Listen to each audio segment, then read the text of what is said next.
think we're live, Randy. We are. We are. Welcome, everybody. Hi. Ah, yeah. What a what a great. I'm just feeling way more relaxed right now because Yes, end of the week. It's you that's that I'm right. talking to about one of the most important topics to me, and I just learned really, really significant to you as well. And Yes. so, really happy to be here and welcome everybody who is joining us, whether live or during the replay. Today, we're going to talk about something that's very relevant, right? And it's, Oh, Vanna Go agrees. Vanna Go agrees. It's okay, Vanna. Um, Something really, really, really important, which is coping with grief. And whether it's kids dealing with a family member or just someone significant to them or a pet, who's died. Grief is something that is really a universal experience that we all have, right? So this is a really important topic as far as not just talking about it, that it happens, but how do we actually help kids cope with it? Right. Um, so I have so many thoughts. I'm just like, I I'm know. Where do we begin? Yeah, well, I think let's begin with you and I talk often about how it always comes back to us. Yeah. And when we are talking about kids dealing with grief and how to help kids cope with it, right? Like that's about us. How do we help kids Absolutely. cope with it? Absolutely. Part of it is understanding their experience of it, right? And the other Yes. part of it is understanding our Right. experience, them experiencing it, Right. and then our comfort or discomfort, or the In comfort and dealing. discomfort of Right. dealing Right. with It's them very, yes. dealing with grief. Yeah. Yeah. So, yeah, what comes up for you?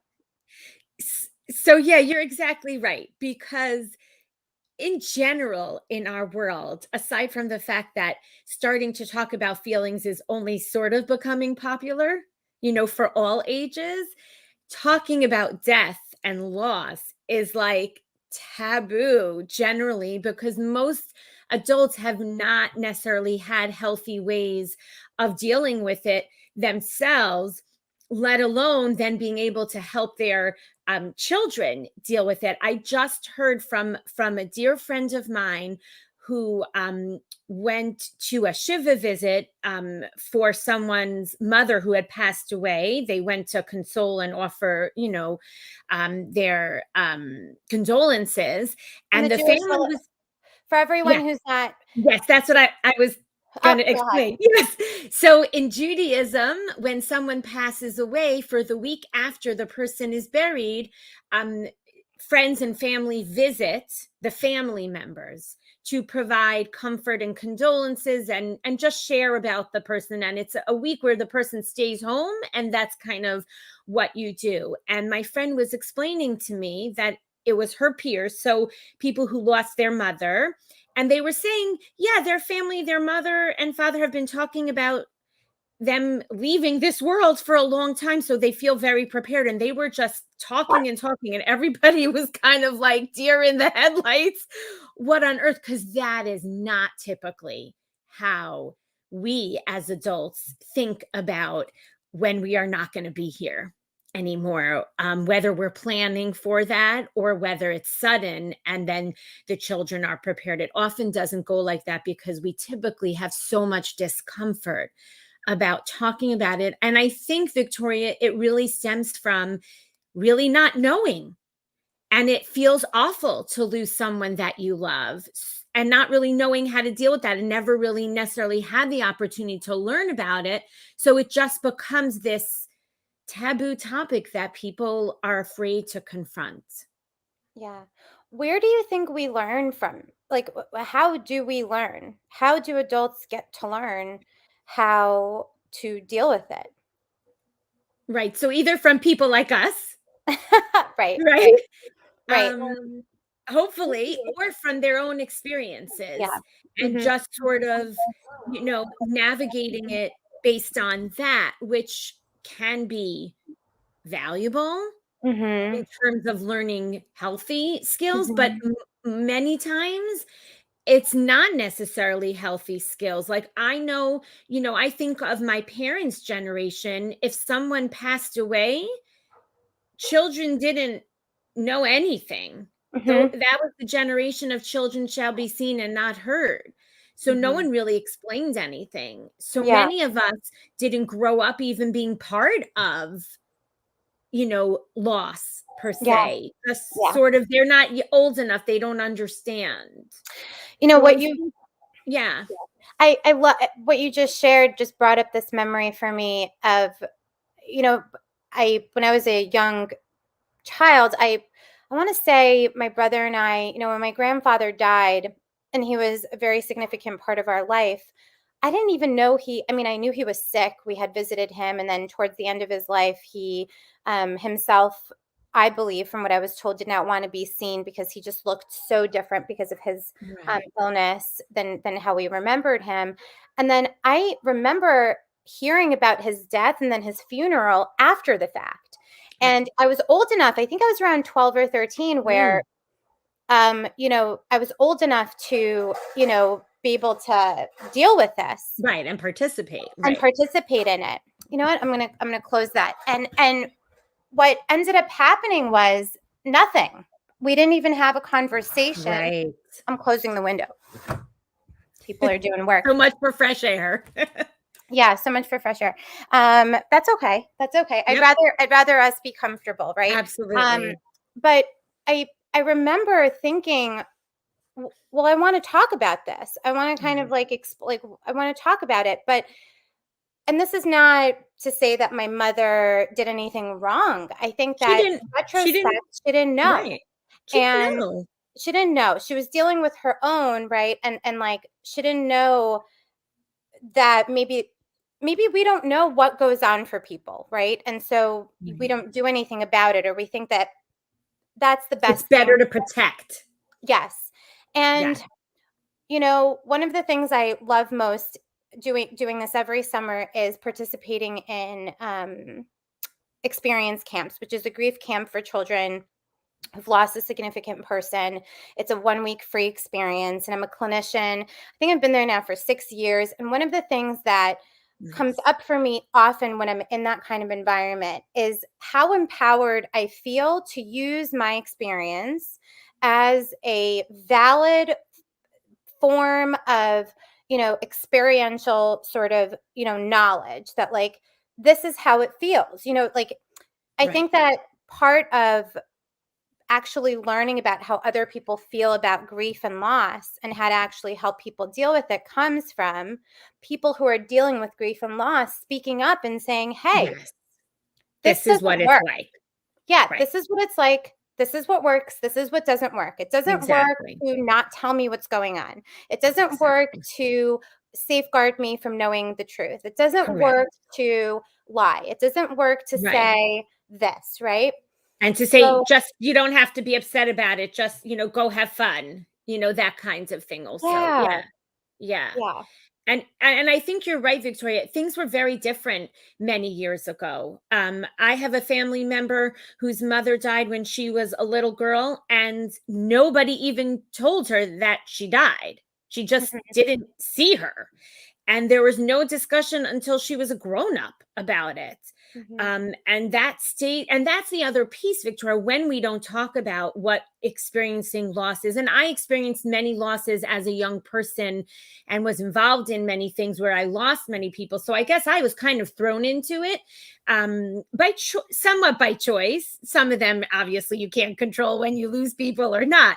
But what I learned was the more you talk about it and what the experience is like and learn how to attempt to deal with what comes up, the healthier it is. Where I went to cemeteries as a young person, some of my friends never did and thought it was like the most frightening, terrible place to go. Now, I Mm, think some people are much more understanding to that and willing if a child is interested to do that. My children come with me to the cemetery where my father is buried because it's something that I've learned as growing up, that it's something that I feel is important for young children to do if they feel that they are able to and comfortable to, and you can process with them. And there's just so much, because we don't know. Some children, they should not go to a cemetery. It would not be good for them. But you don't know that unless you have a conversation Yeah. about it and you're open to Yeah. that. Yeah.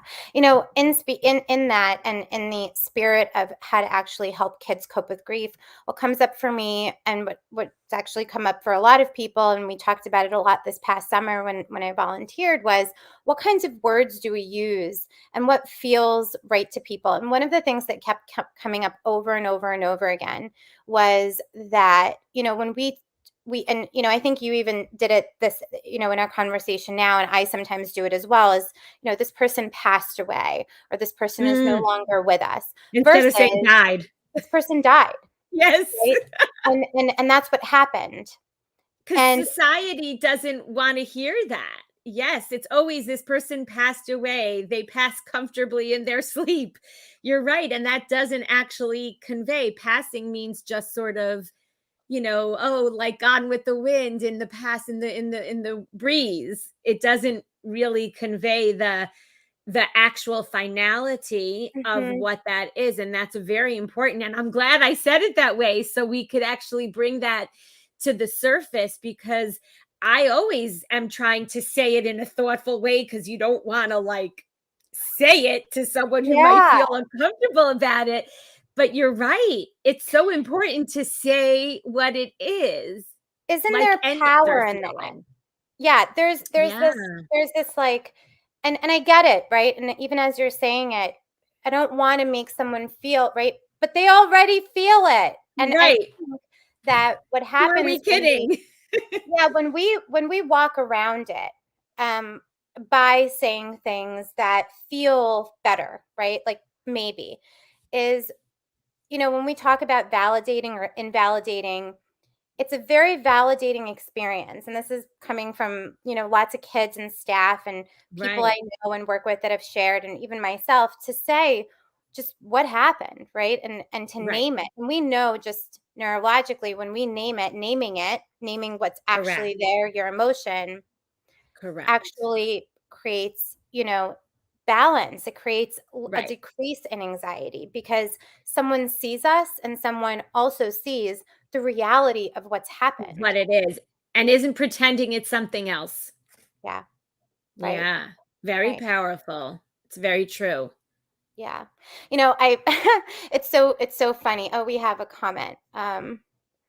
Victoria, your power is your ability to have empathy for those around you and then share your own experience of loss to make a huge difference. Thank you so much. I don't know who that was, but thank you.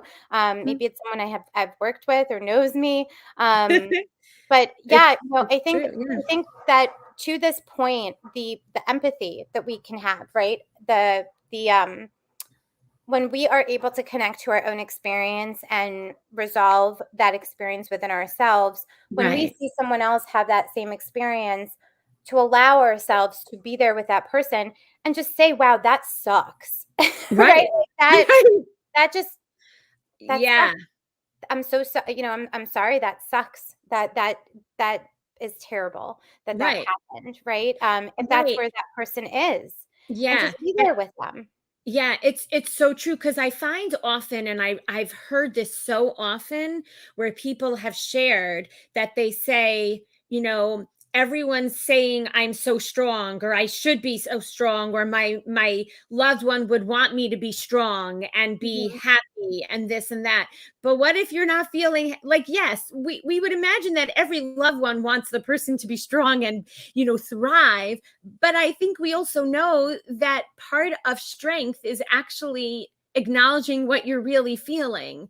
And Mm. that's not a weakness at all, Mhm. to feel like you need to cry or feel like it really sucks and you're just so done with the whole thing, and you don't really, want anyone skirting around it, and you have to figure out how to deal with it now. I think that is super important, because I think also it used to be that our goal and a lot of the conversations around children and difficulties was always about trying to make children feel better and make them, make sure they're happy, you know.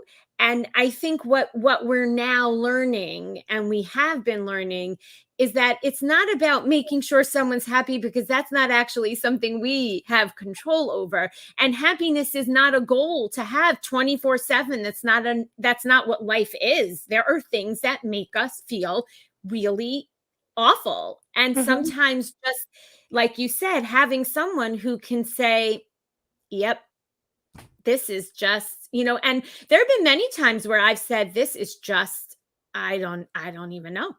Like, Yeah. some situations, and sometimes just hearing that from someone, as like, I don't even know what the words are, actually is very helpful, because sometimes kids can't articulate the exact words, and that's why it's so important to talk about it, so they Yeah. can figure out how to articulate. And that times gives an opening to a child to say, "Well, let me tell you how I could describe that." Yeah. You know? The person who actually commented, he just said that it's Trip. So Trip, Calvin and Eric's dad. So I'm sure Trip, you don't mind me then talking about, not about them, but just the experience of experience camps. But they're both twins, and they're twins that I've known since they were very young, and now they have been coming back to camp over and over. And just to Mhm. your point, it's interesting to notice, especially when you're working with children for a long time, or are just you have children, and so you notice their progression over the years after a loss, Right. is that people. Thank you, Trip. I will share. People deal with things so differently. So you can have, like Calvin and Eric, who, their mom died, and what an incredible part of their life she was, even though they were so young when it happened. And you just Mm, know it from their articulation through the way that they held her picture, during a right. sharing circle, or the way that they expressed a maybe fragment of a memory, but it was just done, over a stretch of time, so that, like, we really knew that memory was very important for them. And as they Right. grew, recognizing that how we express, right, what there is that's there is so varied. So some kids love to talk, some kids love to Right. draw, some kids love to sit in silence, some kids Correct. just really enjoy playing basketball with someone they That know gets it, right? that's So right. there's very different ways. And people in the same family, even twins like Calvin Yeah. and Eric, are dealing with things extremely differently. Right. Um, and that was a huge part of a realization for me, where, sometimes we don't recognize that. We Right. just think, if they're dealing with it well now, they're, like, that's just how it's always going to be for both of them, and Right. that's not the case, right? Everybody has their own grief journey. Yeah. um, so, you know, Randy, one of the things that you do so well is you have a lot of tools, and, lots of different activities, and you work a lot with younger children, and Yeah. you have so much of that experience. You have children yourself. What Has there ever been something that you've utilized, or, you've been able to say, or you've been able to connect with a child about, or a family, or help them around this issue, that you feel has been super powerful? And it doesn't necessarily have to be a modality from, the Right. psychological realm, but just like Right. something that has worked in Yes. helping people feel heard, seen, understood, and gotten. Yes. So so I would say one of the things that I have found personally with my own children and with the children that I work with is sort of the creative experience, and sort of tapping into the creativity of the child as a way to sort of express what they're experiencing. A brother of a sibling who passed away, who was older than the sibling, Mm, he had a hard time articulating his feelings. It was mhm. very hard for him to come up with the words. And that was very frustrating for him, because he felt like he couldn't explain to anyone what things were like, and he didn't want to be silent. So one of Mhm. the things that we did together was, in those, it was actually, this was a very special family that I worked with, and it was in the days when you could get like magazines. There was like Good Housekeeping, and most people had magazines at home, so I had a ton of these magazines, and I bring my magazines and we'd flip through the pages at first, and he would see if anything caught his eye, any words, because Mhm. they would have these big displays, and then we would cut out the words, and then I started to get a sense of what some of the words that he was looking for. And the Mhm. next time I brought a whole smattering of words that I cut out, so we didn't have to go through all the stuff that really didn't necessarily, but it was like a creative thing that we just came up with together as a way to do it. And he made a collage of the words, um, that he ultimately put on the refrigerator in their kitchen. And it was a great way for him to see that there were ways for him to articulate. It could start conversation, and also gave his parents a little bit of a window to see if they felt they needed or wanted to bring something up but didn't really know how. They could look at that. So Mhm. that really worked for that child. I have had other kids that we have, my own children for my father who passed away, who they also really, they were young, so they don't have so many memories. We actually have a folder in my my space here, where when they write things or create things or just feel like they need to connect or want to connect, they draw a picture and we put it in the folder. It's the grandpa Mhm. folder.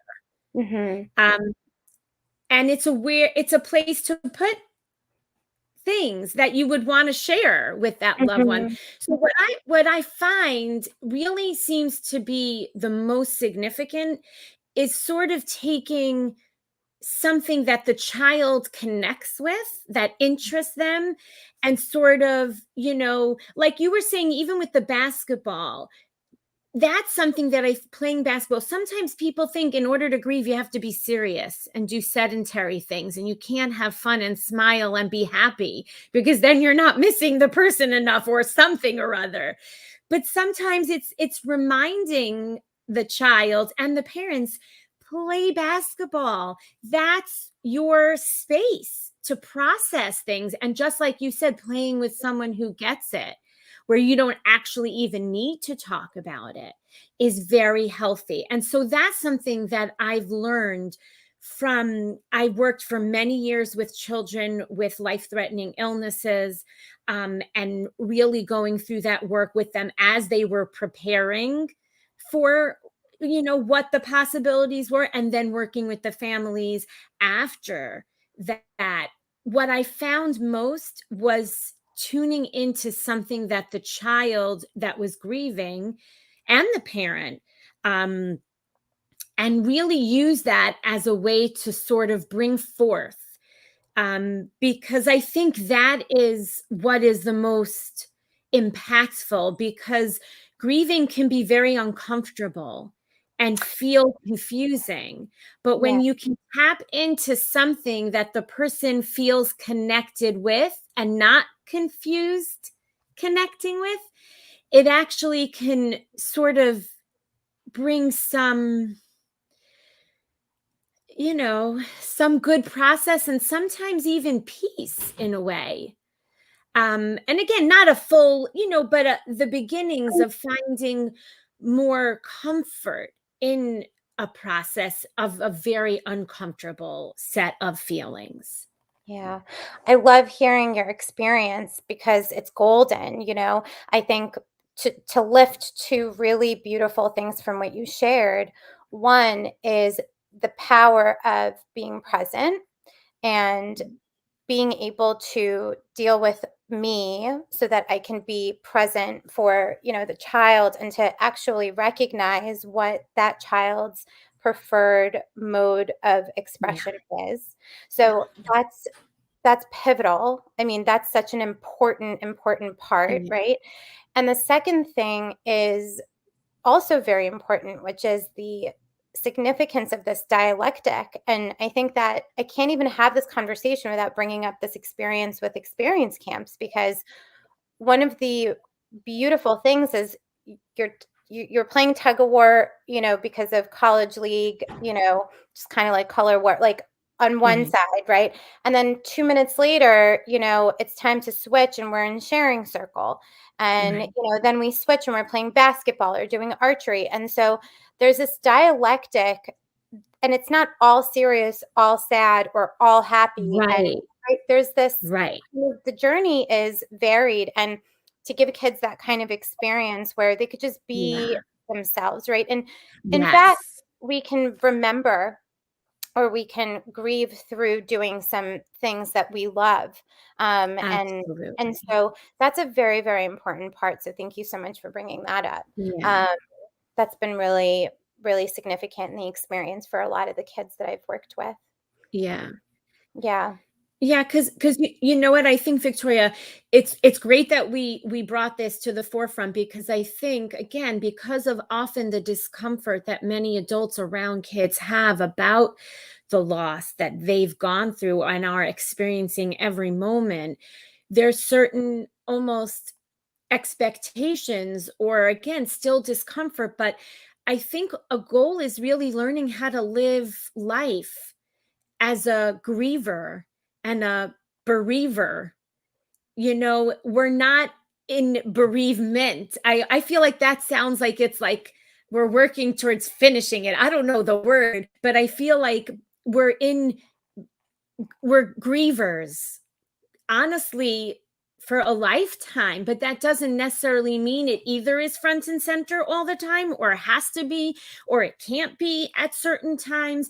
And I think, yeah, by experiencing regular normal things, archery, school, fun things, and being able to still bring that, and then be able to process the awfulness that it may feel like, or the emptiness sometimes, or whatever it may be, is so important.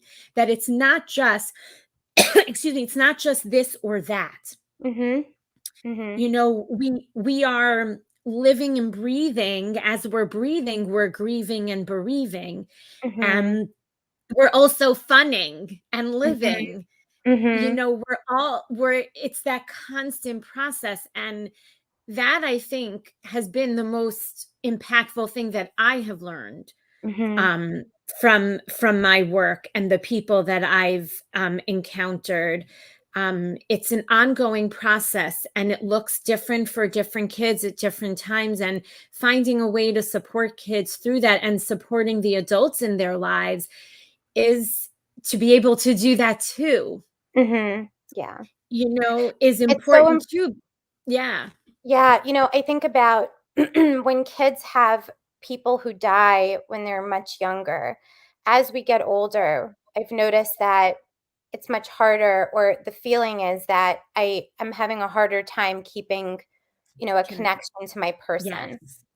Yeah. And being able to find those small things, like it's we're gonna have chocolate cake because, grandpa just loved chocolate cake, just Yes. or bringing up being able to bring up how many times have I had a memory or something come up, and it's been viscerally uncomfortable to bring it up with my mother because Right. it's not been done, right? And Right. so as an adult, I have pushed through and I have done it, and it's created these moments of joy because we can just kind of take that moment and kind of Right. And smile about it, connect. right? And Right. Right. or cry about it, or reflect. But Right. I think that what we're saying is to actually take steps towards expression for ourselves, and also being present for whatever expression, because kids and adults are going to express in very, very different ways. Um, Correct. I have a question for you. I want to switch over for one Yeah. second. I think about very young children. When I had a parent Mm. years ago call me and say, "This is an emergency. The goldfish has died. Uh, Right? this is the first death of in the Yeah. family for this child. What do I do? Do I buy a new goldfish, or do I actually? Is it okay to talk to my? It was a 7-year Right. old about what happened, and kind of deal with it. So I know how I responded, but I'd love to know, what are your thoughts about that? And I think that Yeah. that happens more often than we would like for it to happen. Yes. And especially with pets being so prevalent in young children's lives, there is a possibility that they're going to experience something like that. So I think it's the same principle with older children and younger children. It's just with a little bit of a developmental shift. Yep. Yeah. Absolutely. You don't just buy a new goldfish and pretend the goldfish didn't disappear And if you did and do that didn't and you're die. watching, that's okay. We're not judging. Yes. Sorry, I didn't mean absolutely you don't do that. I'm sorry. Yes, it's sorry. That, No, no, no, that it's okay. yeah. But again, the goal is it's a good way to think about that we have to think about what our discomfort is and what we are afraid of might happen with our child that maybe is okay for our child to experience because we can learn and grow from it. And that actually, when younger children are able to confront a loss like that in a sort of, if you will, almost matter of fact, or kind of, this is kind of things we can do, and I can speak to that in a moment of what they start to learn that, oh, okay, it's part of life. Something like this happens and we figure out what to do. And I think that's a wonderful place to actually start learning. And actually, when I think of grief for young children, sometimes I think of it, it's like grief of, how many of us have experienced a young child forgetting their lovey somewhere and not knowing where, and the lovey disappears, and they're grieving the loss of that lovey, or they can't bring it with them someplace and they have to learn to keep it at home. That's grief. That's maybe not the grief we were just speaking about of I losing a love that loved you one brought that that was. up. Yeah. Yeah, because that's how little kids experience it. It could even be not getting the snack you wanted because you don't I have any know. left in the house. That's grief for children. And if we understand that that's what it is, and we say we can use this as an opportunity, maybe even in playful and healthy ways to sort of work through it. And something I mentioned a while back that I do with young children very often, and I've done with separation anxiety as well. Instead of encouraging a child to stop crying about something that we think is maybe not such a big deal, it's taking a moment to be with them and be like, oh, that is so upsetting. There's no applesauce in the house today. Oh, and then sort of going with them with that, and then letting them articulate and get all upset for a bit, and then say, well, what should we do now that we don't have any applesauce? Mm. Hmm. Mhm. And bringing the sadness with us. And that's something I've spoken to many children. We've talked and experienced together. Come with your tears. Let's go build, you know, a Lego thing that you love to do with your tears. We can bring the tears with us. I'll bring a tissue and sort of, Mhm. and that's, I think, the earlier ways of sort of starting. And let's say a child even hasn't had the fish experience and then they go to the hardcore, real serious stuff. It's actually kind of similar, Mhm. to sort of, again, I think crying I read, this is an amazing line, Victoria. I must share it with you. I was looking through, I found this book on my shelf that I have from 1990. It's like an old one, right? It's What on Earth Do You Do When Someone Dies? And it's Mm. like, there's a lot in it for grownups that really is very useful. But I love this line: crying helps you set your feelings free. I actually even Mm. underlined it. I think that's actually true even for little kids over things that we see as silly and not so significant. But remembering that crying is actually a vehicle when Mhm. we don't have the words to express. Mhm. Whether developmentally we don't have the words yet to verbalize, we don't have the speech capacity, but there's something going on inside our brain neurologically that's telling us this is a lot and too much. So my tears, no, they're supposed to come out. Mhm. to be my helper. Tears are Mhm. helpers. And so Mhm. that's, I think, the developmental way that we can sort of usher children into a world that's not perfect, Mhm. but still being able to bring the joy and the fun and the process piece for kids that actually can serve them well as they get older. Mhm. Yeah. I think about crying and crying opening up the throat, right? And like all of the beautiful different things that happen when we allow ourselves to Yes. express it that way. And then it comes Yes. back to, because I know that we're also talking about caregivers, the, how do, let's talk about how do caregivers get to a place where if they're grieving themselves Yeah.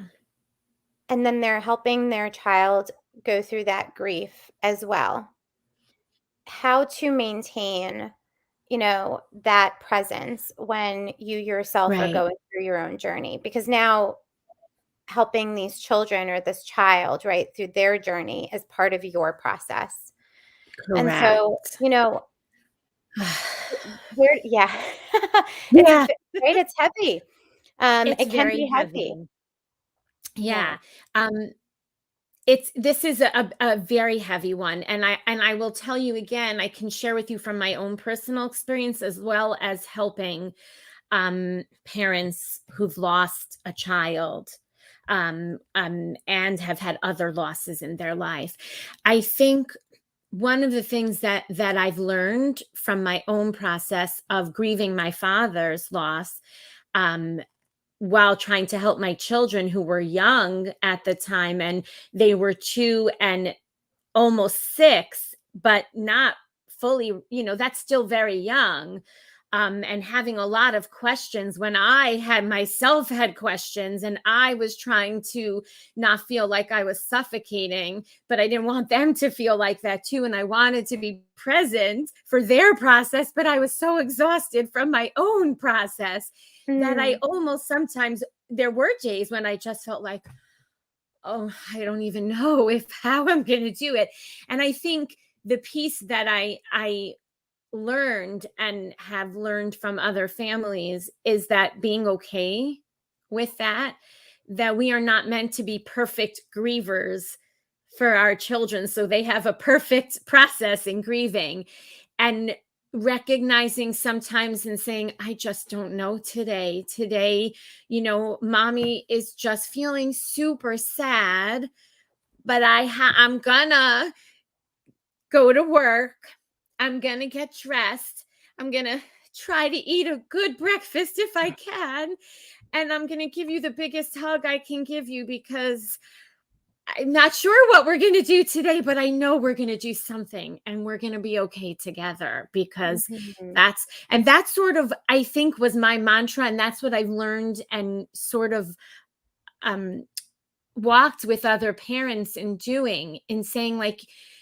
we can't possibly know how to do things sometimes until we actually try to figure out how to do them, yeah. and learning and reaching out for support from people who can help us, who do know some strategies. I think that was also very critical for me, because even being a professional who confronted this for a very long time in my life, it was not the same thing when I lost my own parent who I was extraordinarily connected with.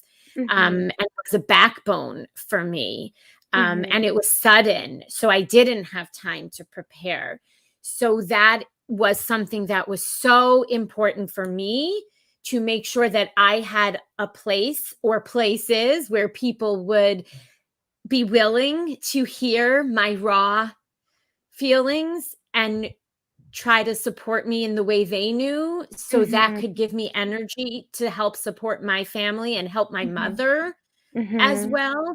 because that's why I think grieving is often so complicating, Victoria, because we're not just in a bubble experiencing grief by ourselves. We're interacting with other people who may be sharing that particular grief, in their own experience based on the relationship. We may be experiencing with other people who've had their own grief for a different person. And we may be with people who've had no grief experiences in their life or didn't know how to attend to it. So we have to kind of like figure out how to navigate not only just with ourselves, but with all the different people around us, and then feeling the responsibility as an adult. I have to be a responsible adult. I can't just stay in. I don't necessarily have the liberty to stay in bed when I may want to. Mhm. Um, so I think it's twofold. It's honoring the process as we're not meant to be perfect and know exactly how to do it, but then also knowing that it's okay to reach out and not have answers, but try to get answers or support Yeah. or guidance, and just live within that.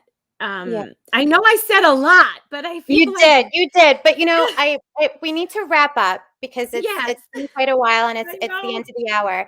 But, one of the things that I love so much is that I really, in listening to you share, and you did share a lot, but this is just the point, is that grief, and this was such a beautiful illustration of the fact that grief is something that, whether you're experiencing it because someone close to you died, or you're experiencing it because you are helping someone through it, or you're experiencing it because you're just in the world and, Right. there's loss everywhere.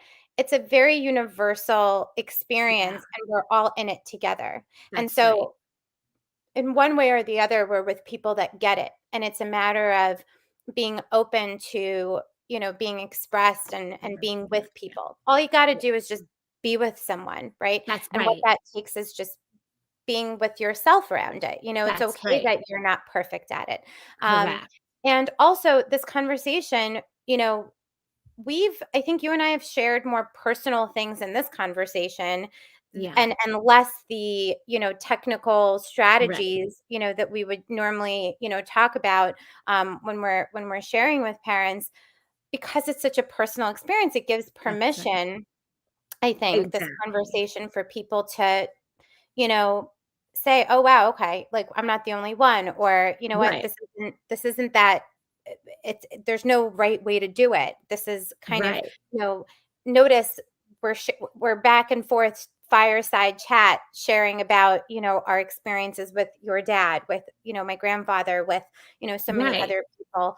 So Even we have these challenges, and we are schooled in all of the literature that says what are things we can do. So that, I think, is also something that has been very significant for me as well, with the other people that I've learned from, is that when you see that all kinds of people live with grief, even people who are professionals who help other people, I think it's actually freeing to realize, wait a minute, so I don't have to get it perfect either if they're not getting it perfect, because it's a universal thing and it's challenging.